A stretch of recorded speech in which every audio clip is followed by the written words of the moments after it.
everybody. Welcome to the other side. Thank you for being here. This is the first sit down that I'm doing for the year, and I am actually quite emotional about it. No, well, not about it, but I'm just emotional these days. I'm, I- I'm, I'm just going through some emotional stuff. Nothing bad, just adjustments to changes in life, and it's making me emotional. And actually, what I want to talk about, I've been thinking about it a lot in my head. Kudala ndicinga, and when I think about it, I'm like, oh snap. That was actually a very hard moment, but I think I've downplayed it all this time because I didn't really want to deal with the emotion of it. So I was supposed to talk about this last year, but I kept pushing it off and pushing it off, and I was like, it's not necessary. I don't want to talk about it. It was not a big deal. La, la, la, la. But okay, listen, it was a big deal. It was a really, really, really, really, really big deal, and I've downplayed it all this time to people were just being too serious. It was not that crazy. Oh, come on. I was just a teenager. Teenagers teenage. I was a teenager teenaging, right? So let me backtrack a little bit, right? I got expelled in high school when I was doing my matric. And it was not just a high school expulsion. I was expelled from a Catholic boarding school, one of the most renowned schools where I'm from at the time. It was one of the top schools at the time. And I was one of the top learners at the school. And I got expelled. I was naughty and I was caught and I was sent home. So I want to actually give you guys the decision making process that I went through to doing the thing that led me to being expelled. Right. So I am in matric. Things are nice and hot, and this is my final year in boarding school. And I remember that year when that year began. The year was 2012. I was going to turn 18.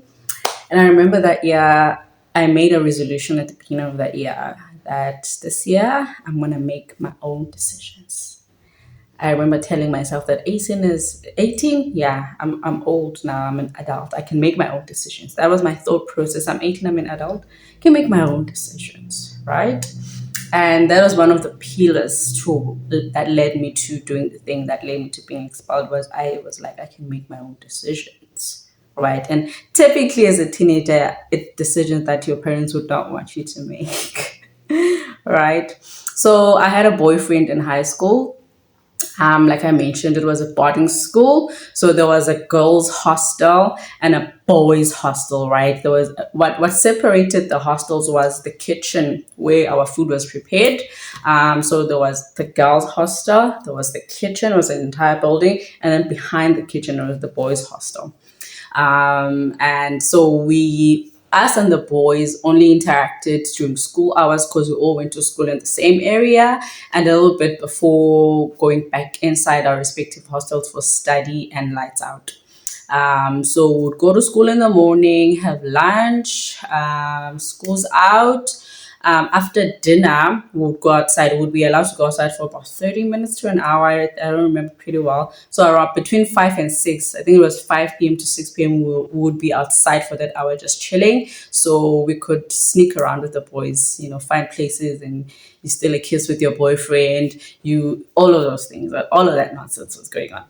Anyway, so there was usually long weekends where people would go home a lot during long weekends because you could drive home. The boarding school was about an hour from the town. The boarding school was in a village, like in a secluded area in the village, a lot of bushes around and all of that. So people could go home on weekends. There had to be a reason, obviously, but on long weekends, people were typically allowed to go home for the long weekend and come back. So I remember this long weekend. This long weekend came. I think it was the 21 March long weekend, I think. And obviously, I was a girl from a very chaotic home, so I never liked going home one bit. So I spent as much time at school as I could. I preferred being at school than being at home. So when that long weekend came about, I knew that I'm not going home, right? So there was a few of us left at school. There was no school, it was just us loitering around the hostel and all of that. And my boyfriend and I came up with a plan. Guys, we came up with a plan. We spoke about it, right? He was going to come sneak in into the girls' hostel and we would spend the night together, right? And it was all I ever wanted as an 18-year-old with a boyfriend I can only see for 2 hours in a day because of how life was set up for us at boarding school. So we were like, you know what? He's gonna sneak in into the girls' hostel. I'm gonna let him in. He's gonna spend the night. He's gonna sneak out. No one will ever know. No one will know. It's a long weekend. A lot of people are not around. The hostel workers are not really watching us and all of that. It was a solid, foolproof plan, right? So, as you may have it, he also recruited some other guys with him. So I think there was about four other. It was him. I don't remember. But I think there were like four other guys with him, and then he was the fifth. So we were 10 of us because they also were visiting their people. So I think it was 8 of us. Yeah, I think it was 8 of us. So the night came. It was snowing. It was cold. So it's cold. You're 18. You have a boyfriend. You want to cuddle up. Should be. Anyway, so it was snowing that long weekend. A lot of people were home. My brothers were home. They went home for the long weekend. I called my dad. I'm like, I'm not coming back. And he was like, oh, okay, that's fine. Anyway, so our plan was we were going to tie towels together, body towels that we used when we go take showers together. I was going to climb up, get in the window, we spend the night, he goes. Okay, that happened. A lot of three other boys came in with him. We spent the night.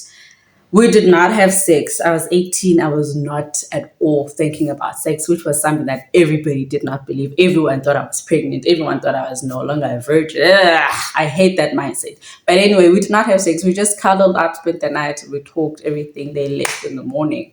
Not necessarily in the morning, around 3, 4, I guess. It was still dark when they left. Life goes on. Life goes on for months. Life goes on. I think around August, just before trial exams. The lid is popped open. The hostel manager knows about this. Kanjani. We covered our tracks, guys. Who's rich? We get together. I don't know if we ever got together. I just know that I was called to the hostel manager's office. I was asked questions. And I was a horrible liar. So I couldn't lie. And the lid was popped open. He knew everything. There was no lying, right? It's like, you guys did this. How many were you? Who else was there? I didn't say who else was there. I just said it was just me and him, right? It was a whole interrogation that went on. I think for about 2 weeks we were being interrogated. We were being asked questions by the hostel manager. The hostel staff was looking at us sideways because obviously they also got flack because how can this happen in your watch? We were interrogated. So I remember one of the times I was interrogated by the hostel manager, who I really didn't. I never liked that guy. He asking me all these questions. I'm answering him, and there's like, so you didn't have sex in Bedla? My maiden surname is Bedla. You didn't have sex in Bedla? I'm like, no. Why would I have sex? It makes sense to me. Why was everybody thinking sex? Because I wasn't, right? And he's like, so if I bring a doctor now to test you, they won't. I was like, bring the doctor. I'm ready. Bring the doctor. Let the doctor come and test me. And I think that disarmed him because he dropped the sex topic. Couple of days later, we are called in, all of us were given letters one by one. I read the letter. It says, you have been expelled from Mariazell High School. What you've done is left us as a community flabbergasted. That was the first time I ever knew that there's a word, flabbergasted. I'm like, I thought we were just going to get like punishments. We're just going to be told, go scrub the toilets, cut the grass. I expected like normal punishments that people get. So expulsion was like I was like, no. I was like, really? In my head, it was not that serious. We just might eat. Like, why is this such a big deal? But evidently it was. Even now, when I think about it, I still was like, guys, we're stupid teenagers. I don't understand how it got to expulsion. Listen, it was about to be trial exams in matric, and I'm expelled not only from the boarding school, the hostel, but from the school. The school was a public school, but it was in private property that was owned by the Catholic Church. So basically, it was kind of a private school.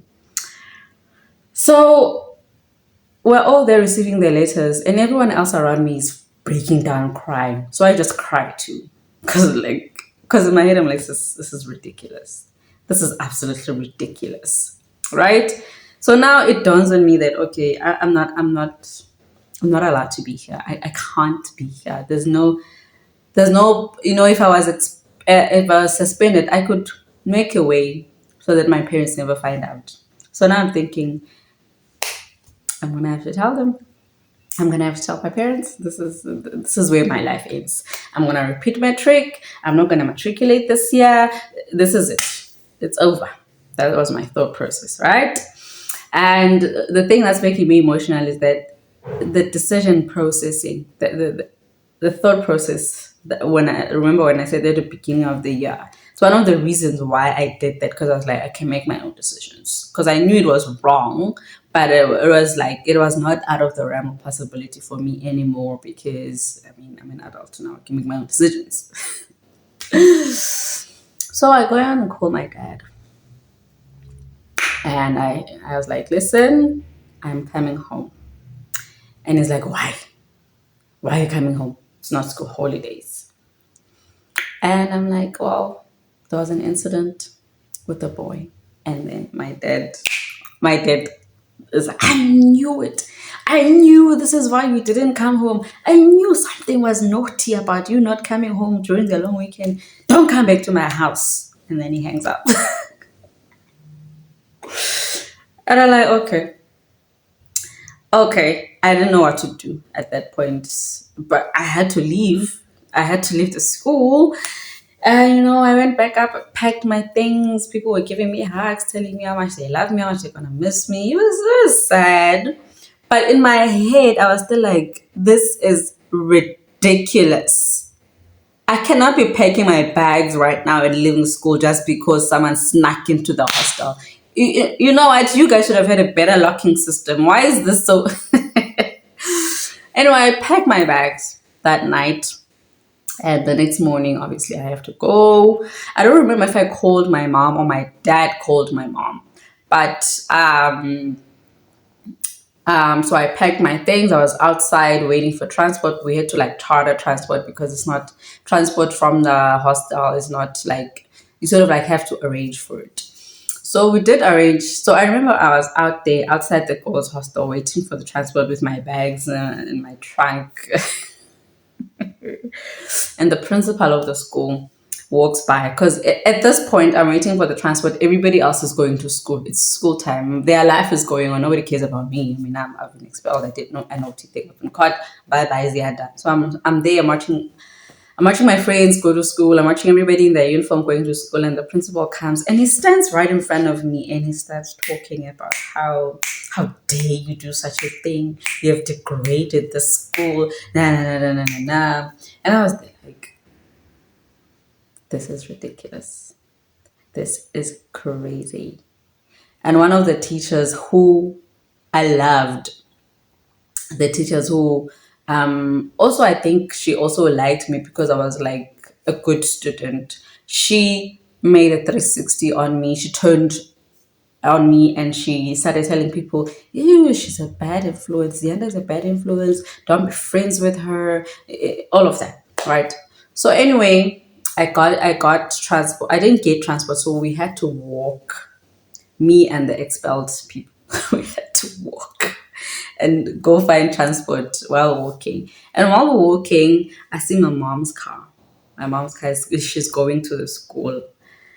Listen, my mom was working in another town, far, far, far from Matatiele. My mom was working at Bizana. Bizana to Matatiele is not a short thing. And then from Matatiele town to the boarding school, a whole stretch of dead road. And I stop her. She's panicking. You know, one of the most pivotal things with my mom was that day where she stopped. She's looking at me. She's like, "Oh my gosh, are you okay?" And all of that thing. We need to go back to the school. We need to go talk to them. We need to fix this. And I was scared to date that she's gonna go there and they're gonna tell her that I had said. So I was like, no, no, no, no, no, no. I managed to stop her from going back to the school, because I didn't want to go back there because now I'm the villain of the story. So I calmed her down. I said, you know what, let's just go home. Going back there is not going to work. This is decided. It's over. I'm done. So we get in the car. We go to my dad's office. And obviously, I get there. My dad is livid. My dad is a very black man. So when he's angry, he becomes navy. My dad was navy. I could see his eyes behind his glasses. His eyes were filled with rage. He was not disappointed or whatever. He was just angry. So he's sitting there shouting at me, and then I start crying. It's like, you will not cry. Awuzukhala apha. Le nto yenze awuzukhala. And awubuyeli kuhamba bazawuthina abantu wena ufanele usesikolweni akho sesikolweni. So I couldn't go back home because my dad also expelled me.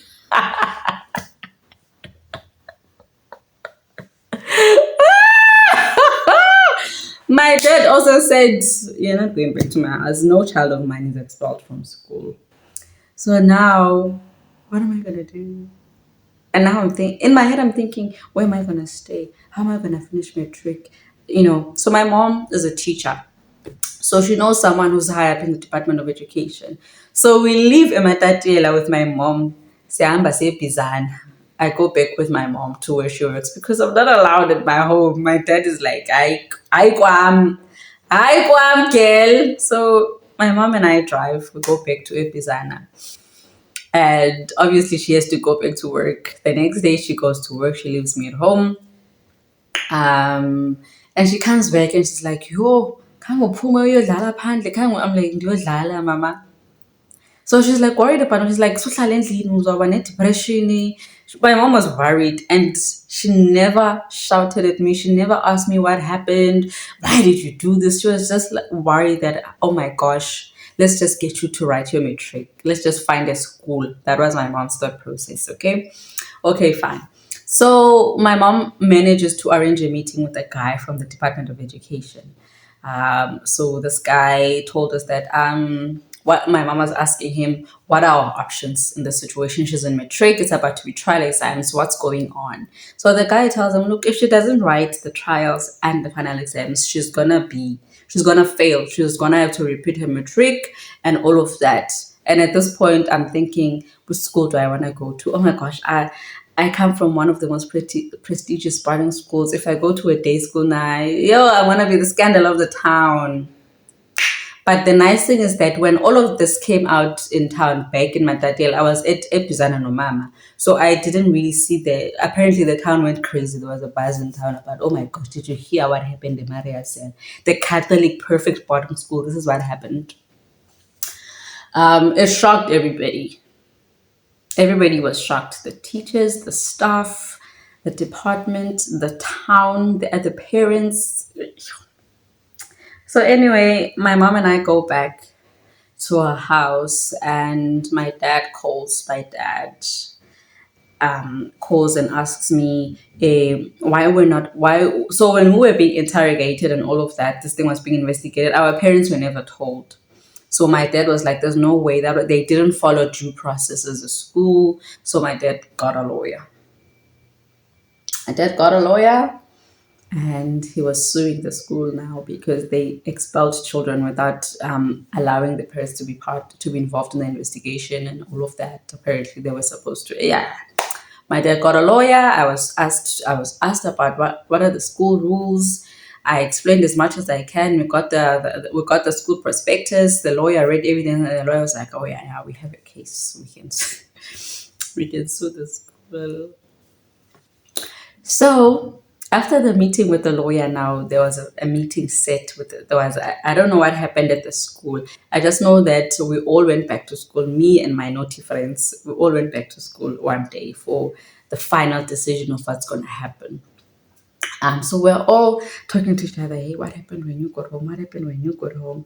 And we're all giggling about it. And we're like, and one of the mothers like, you guys are laughing. Nayazi ba yintoni le niyenzileyo nihleka ntoni nihleka ntoni kumnandi anisoli. And I'm like, do you? I don't know. People were upset. We were also upset because we were in matric, guys. If this is blowing up our lives as well, but like shit's hit the fan. But anyway, so the final decision was reached that we will not be allowed back in the boarding school. So we'd have to find accommodations elsewhere, but we can come back to school. So we had to find accommodations in the neighboring village. People around the village sometimes would rent to school to students from the hostel. So we found accommodations, and I found an accommodation with the grandmother of one of my classmates. She allowed me to stay at her house. And that's when things were really bad for me. Living in that house was horrible. I was always reminded that I'm a screw up. I got expelled. I'm a bad girl. I've degraded the name of the school. Like, yo, it was hard living there because every day, if I did something wrong, yo, then I would be reminded that Kalogwena, you are here because you got expelled. You are here because you're a bad girl, and all of that. And on top of that, the house they were abantu becawe yamanzi namakhandlela, I think so. Every morning, we had to wake up and go to prayer, and every evening we're doing prayer and all of that. There were beautiful moments there because there were three kids that were living there with the grandmother, and I formed a bit of a friendship with them.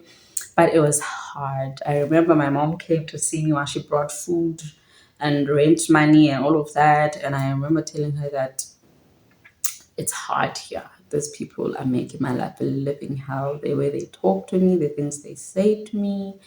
And my mom was like, you know what, you're just gonna have to be strong and soldier through because this is the only way. There's no other way. You have to stay here and finish your matric. Yeah, it was hard. That was one of the hardest parts of this whole thing, living in that house, because like obviously I was still dating my boyfriend and I had to sneak around and I couldn't do a lot of sneaking around. So I could only see him on the way back and on the way to school. Eh, But living in that house really hurt me, like absolutely hurt me. So anyway, I went back to school. I missed a few tests when I was home, so I wrote some of the tests that I missed. And yeah, obviously, I was no longer like one of the favorite girls because I mean, I'd done this big thing that blew up the entire school. But I wrote my exams, I wrote trial exams, and I was not allowed inside the hostel. Guys, and you know, in a situation like that, there was this classism between day scholars and hostel kids who lived in the hostel, and we had to go home after school. And now I was part of the day scholars, and I was like, wow, I was so mean to the day scholars. And now I'm a day scholar. Bad. So, I was allowed to have my phone, so I could use my phone freely because now I'm no longer in the hostel. I could only see my friends like during school hours. When they had to go back to the hostel, I couldn't go back in with them. I missed hostel so much. There's so many things that they talk about that they did when I was not there. And I'm like, oh no, I was not there. I don't remember that. And it's sad. But I finished my trick, thank God. And I passed. I think I got three distinctions. I could have gotten so much more, but I was so stressed and I was so demoralized and I was so in shock as well. And I was like, I can't believe this is my life. But I tried my best to work hard, to finish my matric, went off to university, and I put it at the back of my head. That whole thing is this one ridiculous thing that happened. They blew it out of proportion. They took it too seriously. It was not that big of a deal. And you know what? I was able to go back to school because, on one hand, my mom kept me calm. On the other hand, my dad fought the system. My dad fought the system. And my dad worked in education before he worked in public services, Kwamaspala. So he sort of like, knew people, I guess. And after that whole incident, apparently the school was left shaken in terms of, oh wow, the Mbedlas can sue an entire school. The Mbedlas cannot be reprimanded because they know people and they will bring the school down. But that was not the case. My parents just wanted me to finish school, and I'd made a horrible, horrible, horrible, horrible mistake. Now, let me tell you something that happened. When we went to have a meeting at the school, I think one of the days we went to have a meeting at the school, I was in the car with my dad, and obviously he was shouting at me the whole time. If you know, ukusuka eMarazela uyofika eMatatiela town, it's not a short drive. The whole drive, my dad was giving it to me. And my dad was like, if you are pregnant, if I dare find out that you are pregnant, I even thought I was pregnant. I was like, you know what, did I have sex? Am I pregnant? Because wow, everybody's telling me I had sex and I'm pregnant. Oh! My dad was giving it to me, emotoini sana. He's asking me, did you have sex? I'm like, no. Are you pregnant? No. Sazapika look sawbona after 9 months. Why is it so funny now? He kept saying, "Asas by only kuna episode sak."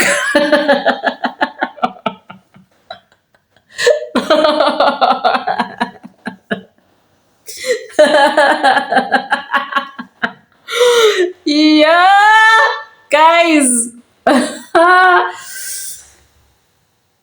But that happened and that passed. So I remember on the last day, my dad came to fetch me, because remember I was supposed to be staying somewhere else. But on the last day, I told the people where I was staying that I'm going home. But I went over to my boyfriend's place, and I spent the night with him. And when my dad was coming, he was going to the other house. I'm like, no, no, no, no, no. Pick me up at school. I'm at school. I'm waiting for you at the school. Don't go there. Because there they know that I'm home. I know. Ugh. So that was one of the most horrible, bad decisions I ever made in my life. That is the most scandalous thing I've ever done in my life. And the only thing that makes me sad about this is that I, as a 17-year-old, told myself, I'm turning 18 this year. I can make my own decisions. I'm grown. And the decision that I made got me expelled in grade 12, right before trial exams. Yeah. Some adult I thought that I was.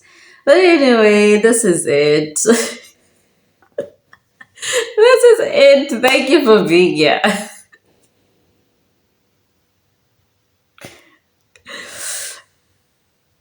This happened. This happened to me. And one of my cousins once said to me, oh, Sianda, my mother's always saying I should be more like you. I should be a good girl like you. And I always say, listen, I got expelled from a Catholic school. I'm not a good girl. But anyway, this is the most scandalous things. The most scandalous thing I've ever done in my life. Thank you for watching. Goodbye for now.